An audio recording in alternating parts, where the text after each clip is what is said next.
I'll just be quick. Just let me in. Sorry, the entire mall is currently under a power outages. I cannot process your purchase anyway. Oh, so I don't get to shop? What kind of terrible customer service is this? Have a good day, sir. Now, for every like this video gets, 1 male Karen will become smarter. So please, smash that thumbs up and notification buttons.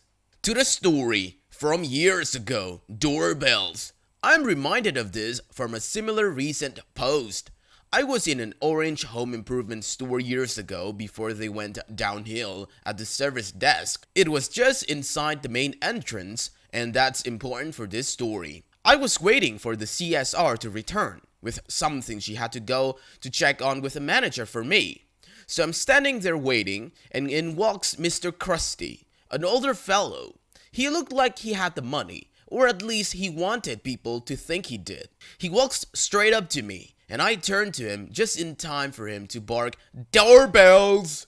I knew he wanted to be directed to them, but being a butthole is absolutely no way to get assistance from me. Do this to me, and I start screwing with you a bit. I looked him in the eye, matched his verbal tone, and barked, "Circular saws!"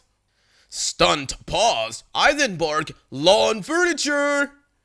Another stunned pause. He stammers out of confused, "What?"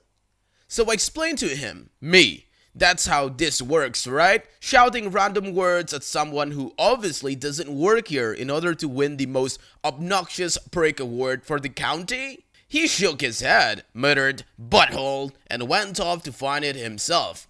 I didn't realize that the CSR had walked up right as Mr. Krusty first spoke to me. She said that he was a regular customer who always did exactly that. Bark what he wants, social pleasantries be damned, and she actually thanked me for pushing back on him. Well, your response was perfect. The second story. There's always one Target employee that wears a blue polo instead of a red each day. So I just found out this up and it's hilarious. I cannot help but to share my story. It may not be up to par, but I always laugh to myself when I think about it. This was about 12 years or so ago, so I was about like 20. I was on the phone with my then wife and walking through Target doing some Christmas shopping. I was wearing a dark blue polo shirt and charcoal slacks, relevant for later. As I'm walking through the media, section, CDs, books, magazines, and DVD section, two older women are seemingly trying to find something. They see me walking by, and as I walk past, I hear a, "Sir, sir." I had kept walking because I figured it wasn't directed to me. I was on the phone and was doing my own shopping. I found what I was looking for, so I looked back to the other way to head to another section of the store. I worked at a restaurant at the time, and I also hate being in stores in general, so I walked pretty quickly. I hear behind me, "Excuse me, sir." This kind of stopped me in my tracks, as it probably would most hearing someone suddenly shout in a public place. I turn, and she's looking dead at me and says, "Can I get some help over here?" I tell my wife to hold for a second, and I go over to see what she wants. She tells me she's looking for some sort of lamp. So I tell her that the lamps are in the decor section, not in the DVD aisle. Weird, right? And then continue with my call with my wife and with shopping. I finally pass this lady one last time as I'm leaving the store. This time I'm no longer on the phone. "Well, I found what I was looking for, and it wasn't where you said it was." I was sincerely confused by this woman. First off, she was in the decor section, where I had directed her, and second, if she had found what she wanted, why even comment? So, it's at this point I finally decide to tell her, "Ma'am, I don't work here. I'm sorry I didn't help you better." She stood there blank-eyed and confused. "You don't?" "No, ma'am. You haven't noticed? Employees here all wear red shirts and khakis?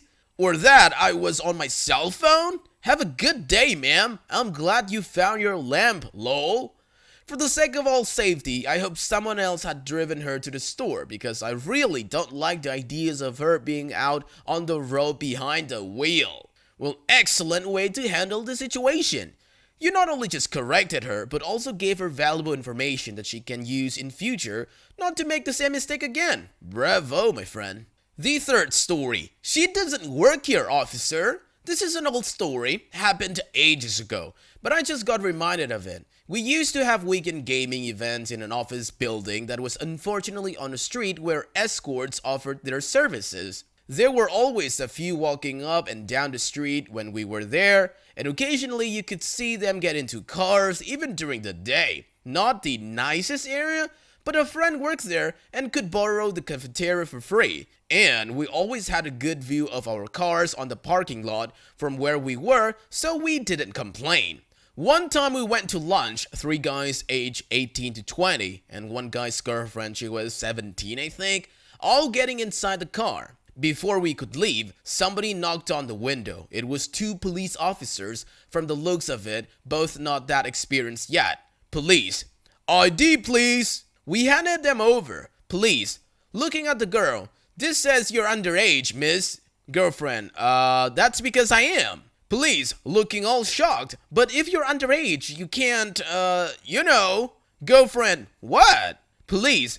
Well, you just got in the car with these 3, and I mean, girlfriend pointing at her boyfriend. Yeah, so that's my boyfriend. Police. Surprise, Pikachu faces. 4 people barely keeping themselves together in the car. Police all red in the face. Oh, we are so sorry. We just thought that you were, girlfriend. What? Police. Well, you know where you're right. I mean, what usually happens here, and 4 people finally losing it, barely able to breathe. Police. Well, sorry, have a nice day, but you really shouldn't be around these parts. People could mistake you for, you know. That is definitely one that frequently comes up whenever we meet up. Well, no harm here. I'm just here to play some Dungeons and Dragons, officers.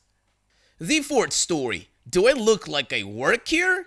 This one happened yesterday, and as sad as it is, I got quite excited that I got the chance to pose here.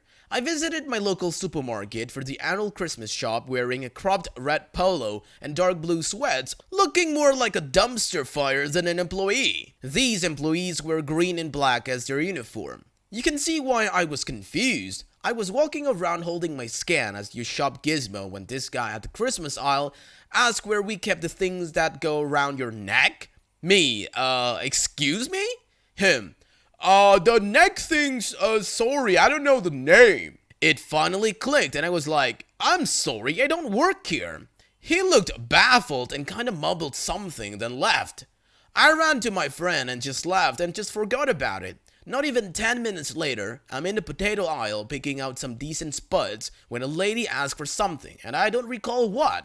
And when I said, sorry, I actually don't work here, she did apologize profusely and go, I'm sorry, it's the rad. The employees wear green and black t-shirts. Nonetheless, it was quite an awkward experience. I hope never happens again. Haha. Like, sir, if you don't know what you're looking for, how do you expect a random customer to know where it is? To the final story. So, you can shop, but I can't? A few years back, I was a store manager for a denim brand in a big mall. One day, somebody drove into a power pole or something, and one half of the mall's power went out. Luckily for my team and I, we were on the now dark side. Power outages are generally loved in retail because you have to have all customers leave the store due to safety. Then, if you're lucky, it's too dark to accomplish any work. So you sit and wait and get paid. At least until an impatient customer comes along and expects these circumstances and their rules to be different for them. It will just be us, says the 40-something father next to his clearly embarrassed 15-ish years old son. We will be really quick. We only want to try on a couple of pairs. Bottom line and easiest excuses include, it's against the policy, and or, I cannot put your safety at risk. I was feeling frisky and went with, sir, even if you could see what you were doing in here, I don't have the ability to ring up your purchase, so unfortunately no. He was annoyed, but they walked away. I had been looking into getting a new phone at the time, and like every mall, there was a cell phone kiosk right outside my store. It was daytime, so skylines allowed me to still see my options. While talking with the cell phone guys, I get a text from a coworker inside the store. It just said, "Turn around."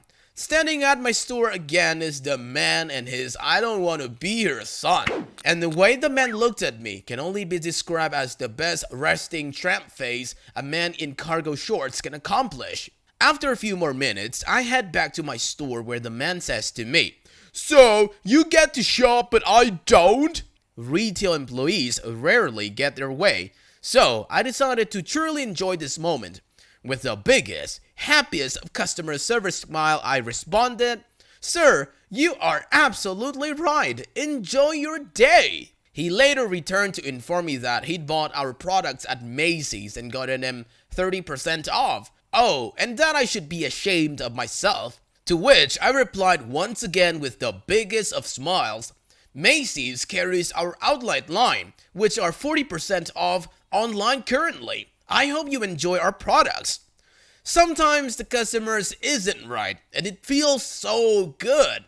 Well, thank you for reading my stoned recollections.